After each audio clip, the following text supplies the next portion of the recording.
मालदा में शूटआउट, तृणमूल नेता दुलाल सरकार को गोली मारी गई। मालदा के झलझरिया के माताल मोरे इलाके में बड़ा हादसा हुआ है। तृणमूल कांग्रेस के काउंसिलर और पूर्व जिला अध्यक्ष साथ ही जिला तृणमूल के सह अध्यक्ष दुलाल सरकार को गोली मार दी गई है। बताया जा रहा है कि 3 अज्ञात हमलावर एक बाइक पर आए और तृणमूल नेता को निशाना बनाते हुए उन पर कई राउंड फायरिंग की।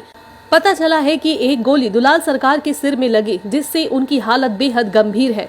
घटना के तुरंत बाद ही उन्हें मालदा मेडिकल कॉलेज अस्पताल में भर्ती करवाया गया है, जहां उनका इलाज चल रहा है। उनकी हालत चिंताजनक बताई जा रही है। तो मालदा से ये बड़ी खबर सामने आ रही है, जहां शूटआउट की घटना में तृणमूल नेता दुलाल सरकार को गोली मारी गई है।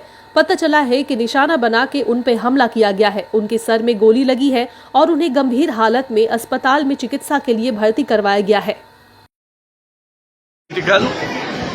চলছে অনেকগুলো গুলি লেগেছে আর সকালে যেরকম রুটিন হয় ওর ফ্ল্যাট থেকে বেরিয়েছে, ফ্ল্যাটে ওখানে কিছু ছিল, তারপর ওর একটা বিজনেস আছে, সেই বিজনেসে এলাকায় গিয়েছিল, ওখানেই দুটো মোটরসাইকেল নিয়ে এসে মুখ ঢাকা অবস্থায় যে গাড়ির ড্রাইভার তার কথাতে শুনলাম, বাস দাঁড়িয়ে প্রথম দৌড়াতে গেছে, বাবলা পড়ে গেছে, তারপর ওখানে মাথায় ঠেকে গুলিগুলো পড়েছে। মাথায় গুলি করেছে? হ্যাঁ, মাথায় 2টো না 3টা গুলি লেগেছে, একটা কোমরে লেগেছে।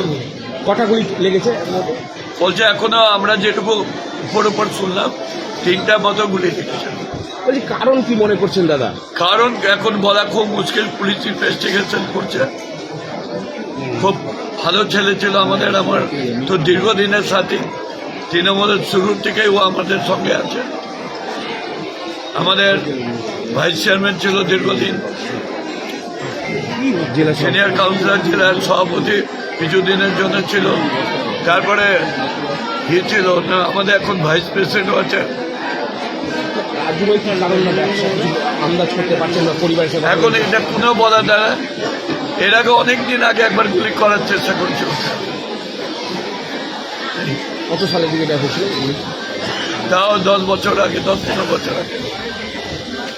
সেই সময় কারণ কি উঠে এসেছিল? সেই সময় কি কারণ ছিল? না, যে ছেলেটা ধরা পড়েছিল চলছে ওটা।